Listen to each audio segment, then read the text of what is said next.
قال تعالى وتعالى وتذكير فأولي إبادة الصفات الحسنة المسوك بكتاب الله وسنة رسوله صلى الله عليه وعلى آله وصحبه هدى الرشد يوم مرضاته وانزل الخير ابتغاء وجهه ورضاة قرب أصحابه لكن فسقاطه وشفينا رسول الله إنه صلى الله عليه وسلم أيها الملك الصفي المسيح والمشير بالدين وقادم وصلاتهم وقادم الدين الدنيا الآخرة وكل نية صالحة وتمنى المرسل فيها ولمن ونحن ربنا صلى النبي وسلم بأسرار الفاتحة.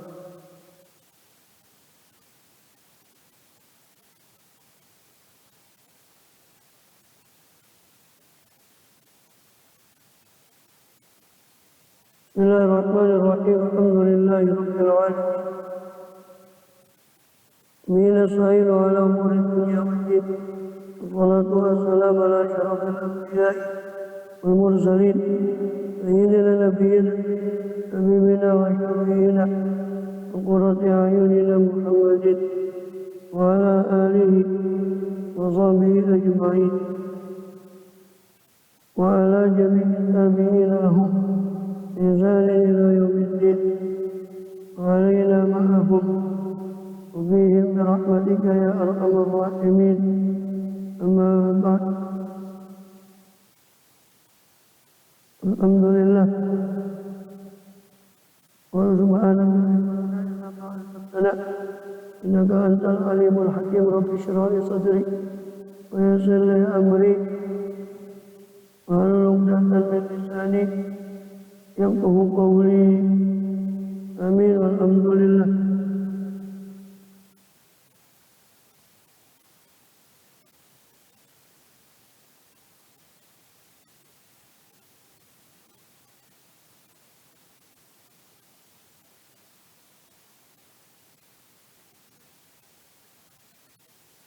والمصنف رحمه الله رضي الله عنه الأمين والعشير من قال الشيخ رضي الله عنه والعشير أن يتخلق بالزهد في الدنيا والتقلل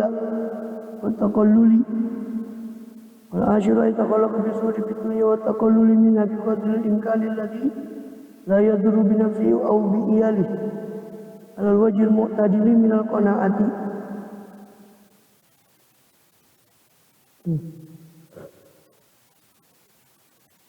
Melanjutkan dari adab kitab Adabil Alim wa Muta'allim.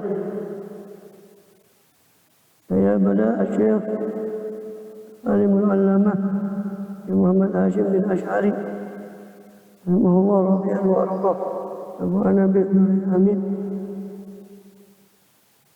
sampai di bab yang kelima, yaitu Adabul Alim Haqi Nafsi, adab seorang alim pada hak dirinya. Sampai pada yang ke-10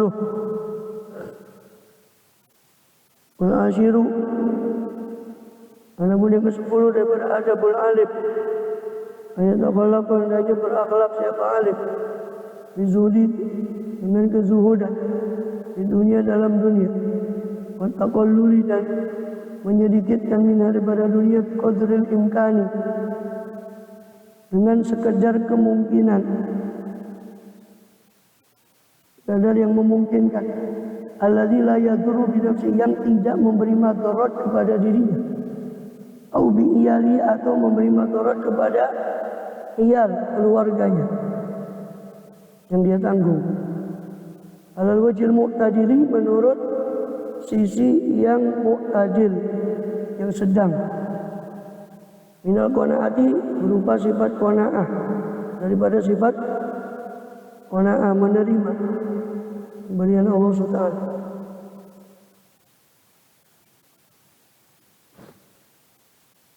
Ini antara ada orang alim adalah zuhud terhadap dunia, menyedikitkan sekadar yang dia mungkin, sekiranya tidak memberi madarat pada dirinya, dan tidak juga madarat. Dengan alasan zuhud tak boleh seorang menyia-nyiakan keluarganya, makanya Rasulullah SAW menyimpan untuk setahun. Jadi sudah di Bukhari dan yang lainnya dari tanah yang ada di Baiban itu beliau mengambil nafkota sanatihim. Beliau mengambil nafkah untuk setahun dari keluarga beliau. Makanya dikatakan dia paling rendahnya zuhud itu menyimpan untuk setahun. Menyimpan untuk setahun. Karena Rasulullah SAW itu beliau menyimpan bukan untuk dirinya, kalau ada pun diri beliau sudah bergantung pada Allah. Tapi beliau menyimpan untuk keluarganya. Wa aqallu darajatil alim, dan paling sedikitnya derajat orang alim itu ayastakbira ta'alluqa bidunya, itu hendaknya merasa jijik, merasa kotor untuk ta'alluq akan memantungnya orang alim tadi kepada dunia. Li'annahu a'lamu bi khissatiha, karena sesungguhnya orang alim itu lebih ngerti tentang asore dunia, tentang rendahnya dunia. Fitnah dan orang alim itu lebih ngerti tentang fitnahnya dunia.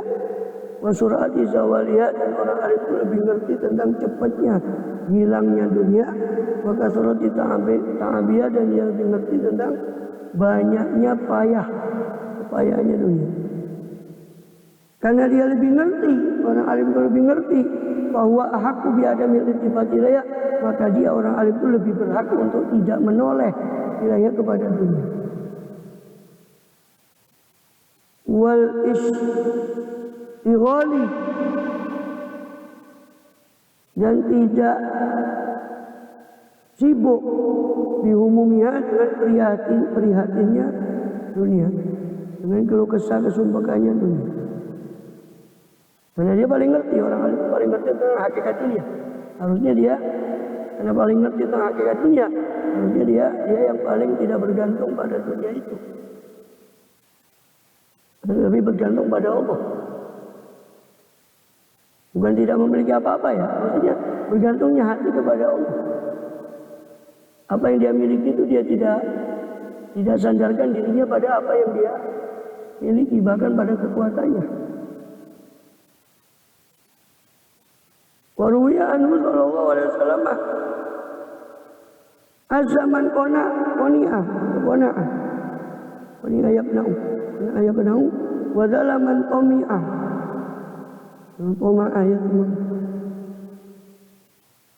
Diriwayatkan dari Rasulullah SAW, azaman qona'ah, mulia orang yang qona'ah, yang menerima.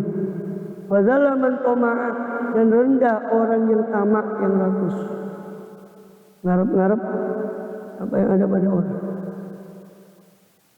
Wa ani Syafi'i radhiyallahu anhu, dan diriwayatkan dari Imam Syafi'i radhiyallahu anhu, law awsa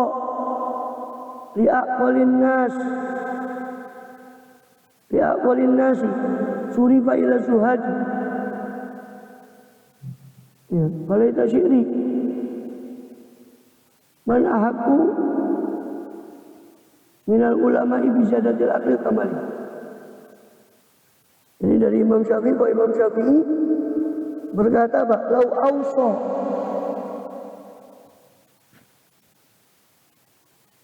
seandainya berwasiat, siapa orang yang berwasiat li'aqwalin nas, untuk paling berakalnya manusia.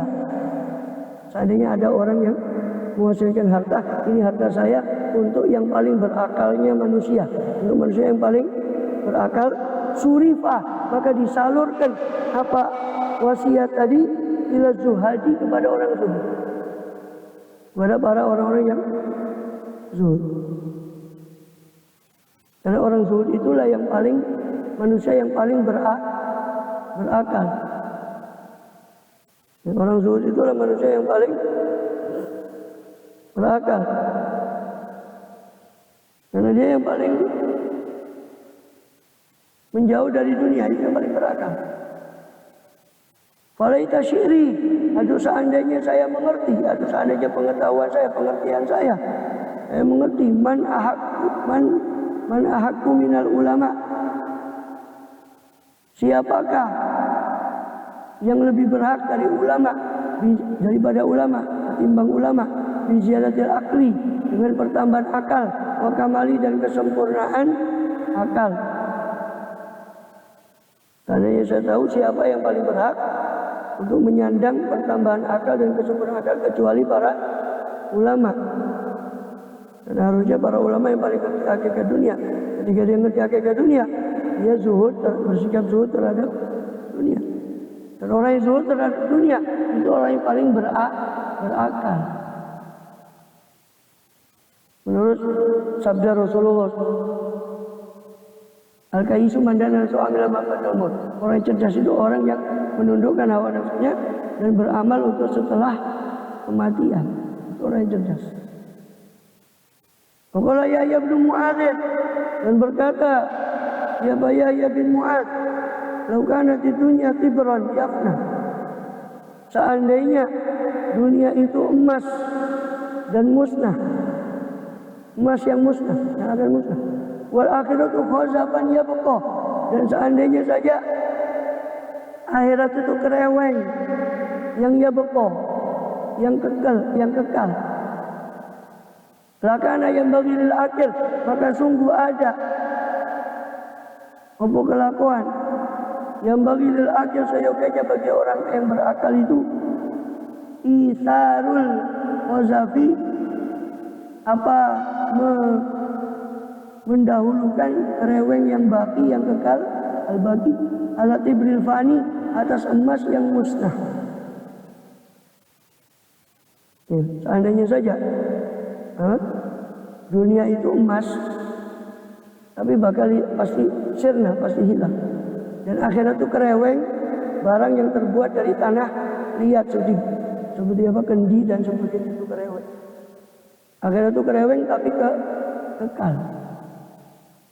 Ya, dunia umpama emas tapi musnah. Pasti orang yang berakal akan memilih benda dari tanah liat, kereweng, tapi ada, kekal bendanya, daripada emas tapi musnah. Lah bagaimana? Fakaifa?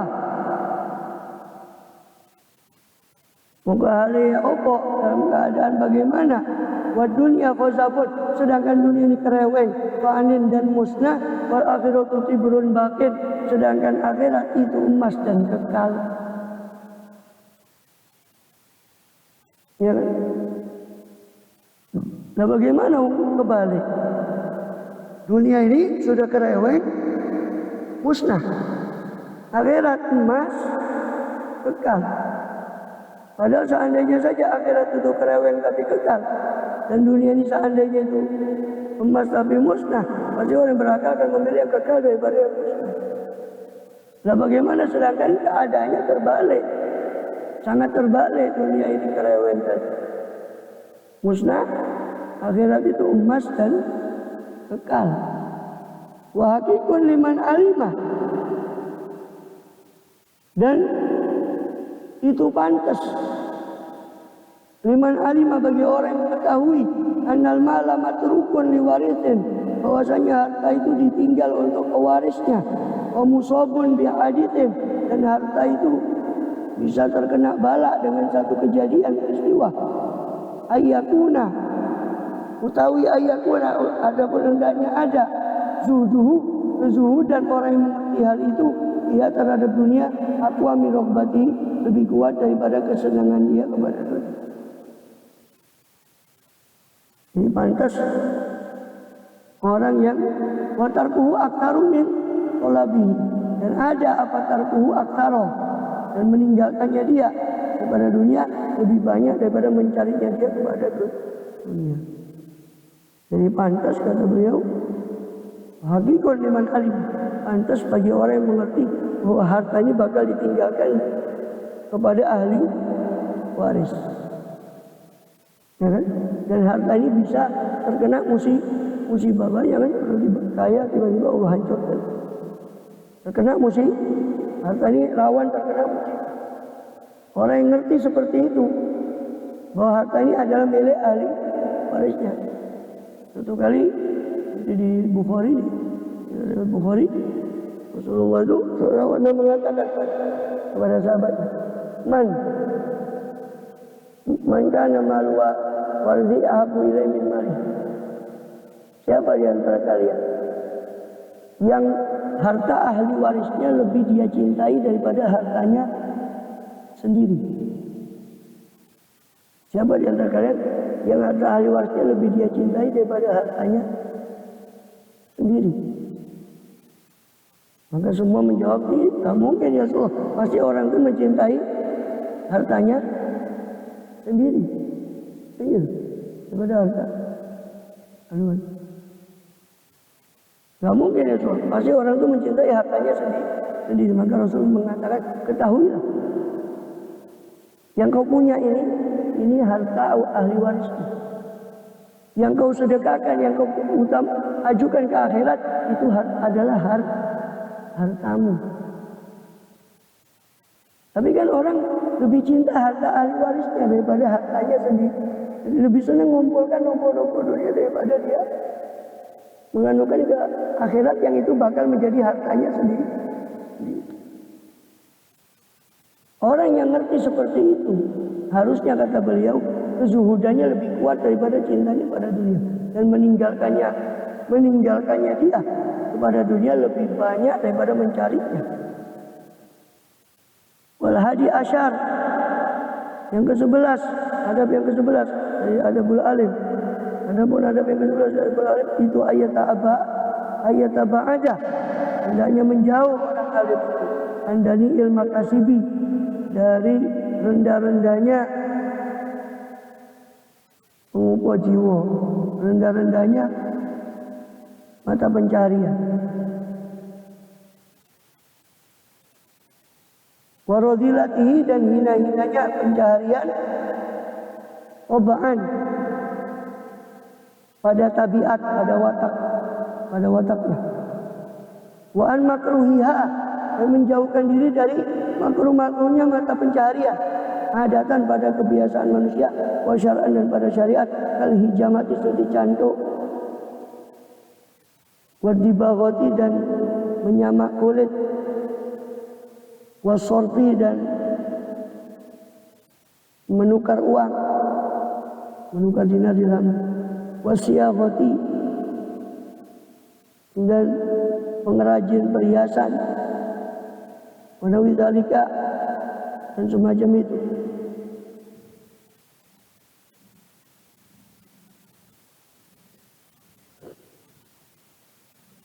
Jadi hendaknya seorang alim itu menjauhkan diri kalau dia ingin mempunyai mata pencarian, dia hendaknya menjauhkan diri dari mata pencarian yang hina. Jadi cantuk, dibawa menyamak kulit. Tentu yang makruh secara syariat, seperti menjual kafan, itu makruh secara syariat.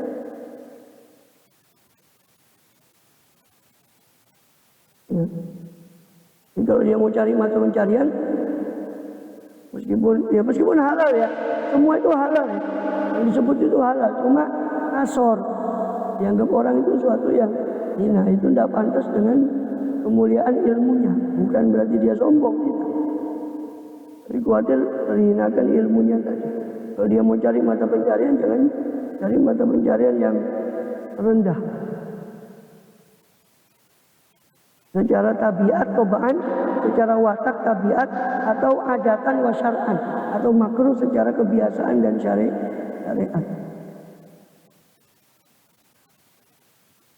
Wasani asyar, dan yang ke-12, ayajtaniba mawadi'at tuham, hendaknya dia jauhi tempat-tempat kecurigaan. Tuham itu jamak dari tuhmah. Tuhmatun, tuduhan. Maksudnya tempat tuduhan itu tempat-tempat yang bakal mendatangkan tuduhannya orang. Wa in ba'udat, meskipun jauh. Maksudnya tuduhan itu jauh.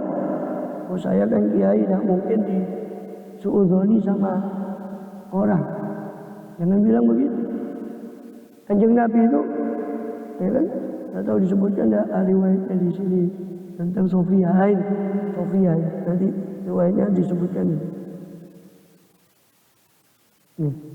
Fala yaf'alu syai'an yatadamman yatadhammanu naqsa muru'atin, maka jangan melakukan seorang alim itu akan sesuatu yang mengandung, yang menyimpan naqsa muru'atin, akan pengurangan kewibawaannya, mengurangi muru'ah. Wa yustankaru zahiran, dan diingkari secara zahir. Wa in kana jaizan batinan, meskipun adalah syai'an sesuatu dari itu boleh secara batin. Kenapa? Fa innahu yu'aridu nafsahu lituhmah, karena sebenarnya seperti itu. Ya, itu yu'aridu bisa menyeret dirinya orang alim tadi kepada tuduhan tuhmah. Wa irdahu, dan menyeret irdahu, kehormatannya si alim tadi, lil waqi'ah, kepada rasan-rasan. Wa yuqi'un nasa fi dhununil makruhah, dan menjatuhkan orang pada persangkaan-persangkaan yang makruh, yang dibenci. Wa ta'timil waqi'ah, dan dosa ngerasani. Ya. Seorang alim itu harus menjaga dirinya dari tempat tuhmah, tempat yang mendatangkan tuduhan orang atau persangkaannya orang. Dua-duaan sama bukan mahramnya, tanpa ada orang lain, dengan menimbulkan curigaan. Jangan bilang, saya kan kiai, orang gak mungkin suudzon sama saya. Itu tadi justru itu bisa menjatuhkan orang lain kepada suudzon, bisa membuat orang lain suudzon sama dia. Hanya ya suudzon kan dosa. Dia sendiri penyebab dosanya, penyebab dosanya orang. Fa ini tafaqa syai'un min dzalika li hajati. Lalu jika ketepatan apa syai'un, sesuatu dari itu, ya, dari syai'an yang atau mawadiyat Tuhan tadi, atau syai'an yang otomatis nakas tadi, lihajatin, karena suatu keperluan hajat, aunawi, atau karena sebangsanya, akbaru man syahadau bihukmih, maka hendaknya dia mengkabari man syahadau, mengkabari siapa alim tadi, man syahadau, orang yang menyaksikan siapa man kepada ing alim, hukmi, dengan hukumnya syai', hukumnya sesuatu tadi, wabi uzrih, dan mengabarkan tentang uzurnya, pemaksudi dan tujuannya, kailayak sama, supaya tidak menjadi dosa, bisa babihi, supaya si alim tadi tidak menjadi, supaya orang tadi tidak menjadi dosa, karena sababnya si alim tadi, au yanfiru anhu, dan supaya orang itu tidak lari dari si alim tadi, fala yuntafa'u bi ilmih, maka tidak diambil manfaat dari ilmunya si alim tadi, wal yastafidal jahilu bi, dan supaya istifadah, mengambil faedah siapa orang jahil dengan orang alim tadi. Ya. Jadi kalau dia memang harus melakukan sesuatu yang itu menimbulkan kecurigaan, maka dia harus menjelaskan itu kepada orang yang menyaksikan itu. Oh, ini saya ada hajat begini-begini. Supaya orang tadi tidak seutuh. Atau orang itu tanya masalah syariat. Ini kan tidak dosa kalau di tempat terbuka, ya, yang bukan tempat ruangan tertutup, orang dia berdua, yang orang itu bisa lalu langsungnya kan tidak dosa. Tapi bagi seorang alim, kalau nggak ada orang lain, itu pantangan. Yang dosa itu ketika dia berkhulwat, menyepi sendiri-sendiri di satu ruangan yang tidak mungkin orang lain itu lalu lalang di situ. Itu jelas dosa. Ya. Maka kalaupun memang ketepatan harus seperti itu terjadi, terus ada orang yang melihat, dia harus menjelaskan kepada orang itu tentang uzurnya dia. Supaya apa? Dikai layak kan, supaya orang tadi tidak dosa. Supaya juga tidak yanfir, orang itu tidak lari dari si alim. Oh, kok jadi kiai kok. Hanya kalau orang lari, la yuntafa'u, orang dia tidak akan diambil manfaat dengan ilmunya. Waliyastafidah, supaya orang jahil masih bisa ngambil faedah dari dia. Ya. Walidzalika, oleh karena itu, karena itulah. Ya. Qala Nabi sallallahu alaihi wasallam, bersabdalah Nabi sallallahu alaihi wasallam, lirajulaini, kepada dua orang, ro'ayahu, yang kedua orang itu melihat beliau sallallahu alaihi wasallam, yatahaddatsu, berbincang-bincang, ma'a Sofiyata, bersama istri beliau Sofiyah. Suma ajaza, kemudian melewati dua orang. Melewati siapa dua orang itu kepada Rasulullah? Ala rislikuma innaha Sofiyatun. Itu sabdanya Rasulullah. Itu maqulul qaul. Ucap sama Rasulullah, ing ala rislikuma. Tetaplah alon-alon sira wong loro. Innaha Sofiyatu, sesungguhnya wanita ini adalah Sofiyatu bintu Huyayyin. Ini Sofiyah binti Huyay. Ini istri saya Sofiyah. Ditanya Rasul sedang iktikaf, Sofiyah mengunjungi kanjeng Nabi. Dan Rasul kalau iktikaf dia keluar-keluar 10 hari. Istrinya Sofiyah menjenguk kanjeng Nabi di pintu. Menjenguk kanjeng Nabi. Nah, setelah menjenguk kanjeng Nabi, Nabi mau ngantarkan istrinya ini ke pintu masjid. Lagi di pintu masjid kan dulu pakai satir, bang. Jadi orang nggak tahu ini siapa. Taunya perempuan. Sampai di pintu masjid ada dua orang lewat. Ini banyak panjang di Bukhari diceritakan. Ada dua orang lewat. Rasul mengatakan, ala rislikuma, pelan-pelan kalian. Ini adalah Sofiyah. Ini istri saya Sofiyah. Karena orang nggak tahu siapa perempuan. Kok Rasul bincang-bincang sama perempuan?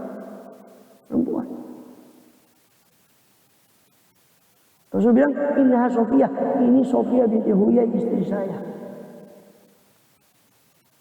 Kemudian dua orang tadi mengatakan tidak mungkin ya Rasul, kami suudzon kepadanya. Kata dua orang tadi. Tapi apa jawab Rasul?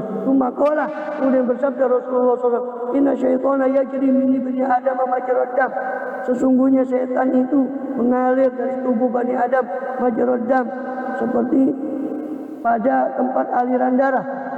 Pada tempat aliran darah. Fakhiftu ayyadhifa, maka saya khawatir ayyadhifa, untuk melemparkan nibaake apa setan ikulubikum ing ati sira syai'an, akan sesuatu fatahlika, sehingga kalian akan binasa, akan rusak. Betul kata Rasulullah. Nah mungkin kalian seuzon sama saya.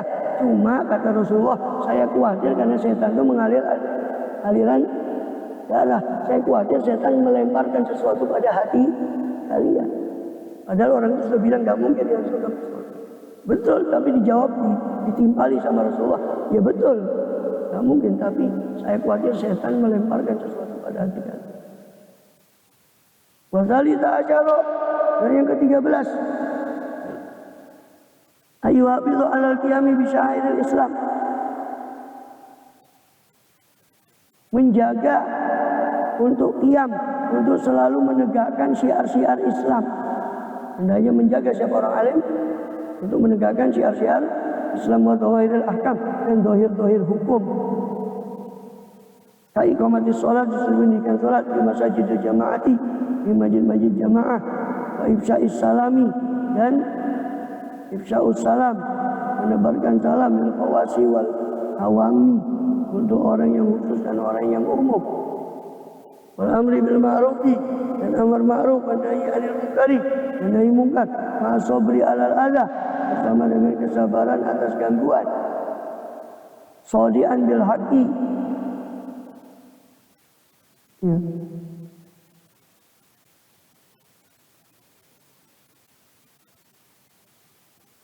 Dalam keadaan shadi'an bil haqqi, dalam keadaan menampakkan kebenaran, indal kubaroi, di sisi orang-orang besar, bazilan nafsahu lillah, menyerahkan dirinya si alim tadi kepada Allah Ta'ala.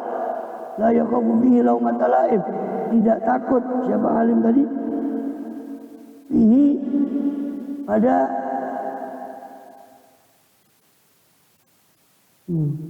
tidak takut si alim tadi pada kebenaran, pada menegakkan kebenaran tadi, laumata laim, akan celaan orang yang mencela. zakiran, dalam keadaan mengingat si alim tadi, ing qaulahu, akan firman Allah Ta'ala, wasbir ala ma asabaka, dan bersabarlah engkau atas apa-apa yang menimpamu, inna dzalika min azmil umuri, sesungguhnya kesabaran itu termasuk azmil umur, termasuk kukuhnya perkara, termasuk teguhnya perkara. Wa makana Rasulullah SAW ghairu minal anbiya, dan tidak ada wa makana Rasulullah minal anbiya al-anbiya alaihi min sabri al-adha, dan hendaknya selalu ingat iku makule makana itu matur ke qaulahu, dan hal ingat, dalam keadaan ingat siapa alim itu ing makana, kepada apa-apa yang ada siapa Rasulullah SAW dan selainnya beliau minal anbiya dari nabi-nabi yang lain, alaihi atas ma minas sobri, daripada kesabaran alal adha, atas gangguan, wa makanu yatahammalunahu, dan ingat kepada ma, pada apa-apa yang kanu, yang mereka dahulu para anbiya yatahammalunahu, menanggung akan ma ilahi, di jalan Allah Ta'ala, min ingkari atba'ihim, daripada pengingkaran pengikut mereka alaihim atas mereka, itu kososi Adam sama Abani, seperti ceritanya Nabi Adam bersama putra-putranya yang ngeyel, yaitu Qabil wa Syitha ma'a qaumi, Nabi Allah Syith bersama kaumnya, wa Nuhin, Syith bin Adam, Syith putra Adam alaihissalam, semua keturunan Adam sekarang daripada Syith.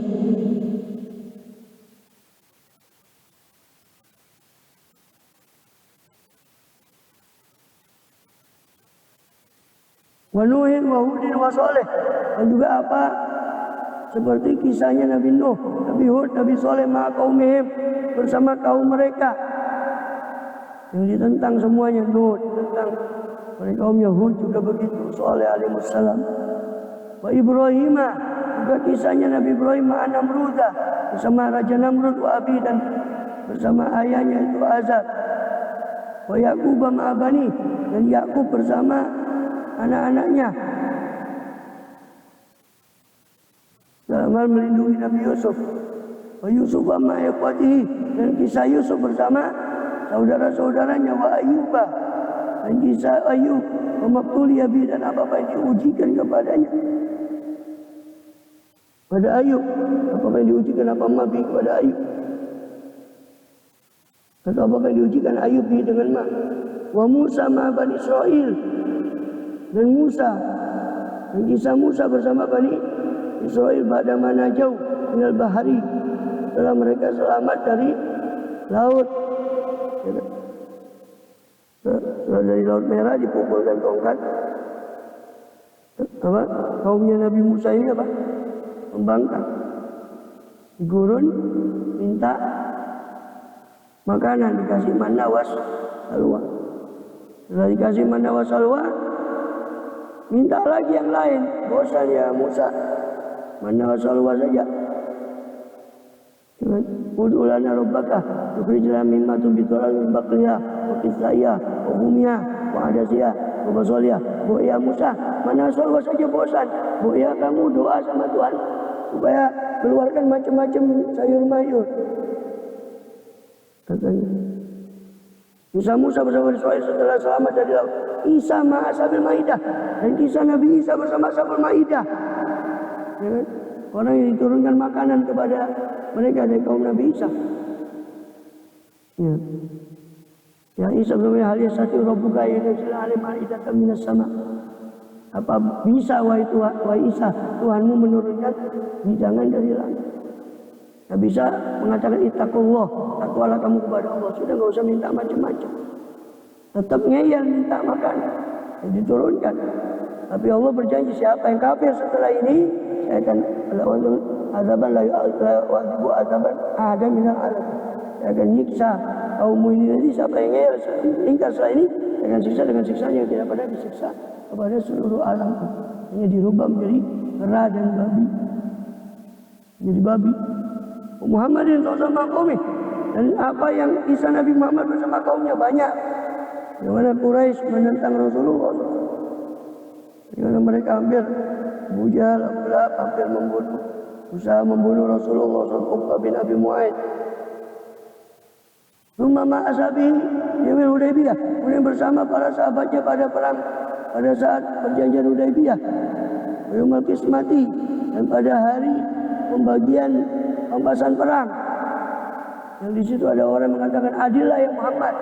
Ketika bagi pembahasan perang, Nabi Muhammad dibilang adil ya Muhammad. Kata Rasul, kalau saya tidak berbuat adil, siapa yang bisa berbuat adil? Terus mengatakan dari orang ini nanti akan keluar orang kelompok yang menghinakan sholat kalian dari sholat mereka. Keluar dari agama itu Wahabi, kelompok Khawarij. Keluar dari hatta qala rahimahullah, sampai berkata Rasulullah SAW, rahimahullah akhi Musa, semoga Allah merahmati saudara saya Musa. Laqad udiya bi aktsar min hadza fasabar. Sungguh dia telah diuji, disakiti, diganggu dengan yang lebih banyak daripada ini, maka dia sabar. Nabi Musa sampai Rasul berkata lagi godaan dari umat, berbuat adil. Maka Rasul berkata rahimahullah Musa, semoga Allah merahmati Musa. Sudah diuji Musa itu dengan yang lebih dari ini, dia sabar. Ini tawaduknya Rasul SAW. Pada beliau adalah paling afdal di antara seluruh ulul azmi. Cuma majar oleh Abi Bakar. Kemudian apa yang berlaku kepada Abu Bakar radhiyallahu anhu pada wafatnya Nabi SAW. Setelah wafatnya Nabi SAW bersama para sahabat khususan secara khusus. Cuma ma'ahli riddah. Kemudian apa yang terjadi kepada Abu Bakar bersama para orang yang murtad. Coba kamu perhatikan kisah apa yang terjadi pada diri Abu Bakar. Abu Bakar menghadapi sahabat yang tergoncang dengan wafatnya Rasulullah. Sampai Abu Bakar berpidato dengan Muhammad Rasul. Sampai mereka tenang. Bagaimana sabarnya Abu Bakar menghadapi sahabat-sahabat yang reaksinya terlalu besar atas wafatnya Rasulullah. Dengan sabar Abu Bakar menenangkan mereka semua. Terus Abu Bakar dengan sabar menghadapi orang yang murtad sepeninggal Rasulullah SAW. Sampai dikembalikan lagi pada Islam oleh Abu Bakar. Perjuangan. Bagaimana sabarnya beliau? Maksudnya hendaknya orang alim itu mengikuti para nabi dan para sahabat dalam kesabarannya dalam menegakkan syiar agama, amar ma'ruf nahi munkar dan sebagainya. Rumah majar oleh sahabat, kemudian apa yang berlaku bagi para sahabat radhiyallahu anhum min muqasati ajlafin nas, daripada bersikap keras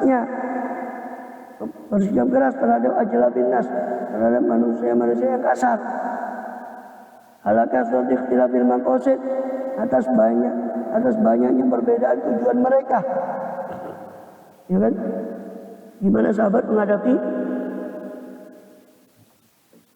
umatnya Rasulullah sepeninggal Rasulullah dan menyebarkan ilmu kepada umatnya Rasul. Gimana sahabat menghadapi orang-orang yang keras. Umat tabi'in, kemudian para tabi'in, bagaimana mereka, sikap mereka juga, kisah mereka tabi'in, kemudian yang mengikuti para tabi'in dan sebagainya. Ila yaumina hadza, hingga hari kita ini, walau fihim uswah, maka bagi si alim fihim pada mereka semua itu uswatun, terdapat uswatun hasanah, tauladan yang baik. Warabi asyar ayakuma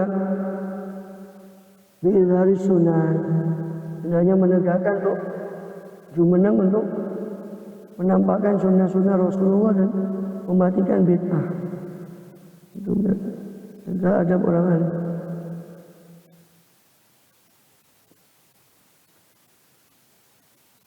Allahu a'lam bis-shawab.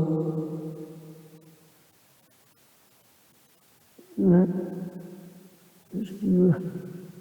Ya Rabbana anta rabbana la yasrafna ala yasrafna fatubah alaina tawbah tawsir kulla tawbah kulla al-awladi wa amin al-awladi wa ghafir liwalidina rabbi wa mauludina wa lali wal ikhwani سائر البلدان وكل ذي محبة أو جيرة أو صحبة والمسلمين آمين ربي أسأل فضلا وجودا من لا بكساب المصطفى الرسولين الله بكل سوري صلى وسلم ربي عليه كلامي وآله وصحبه الحمد لله ولوزن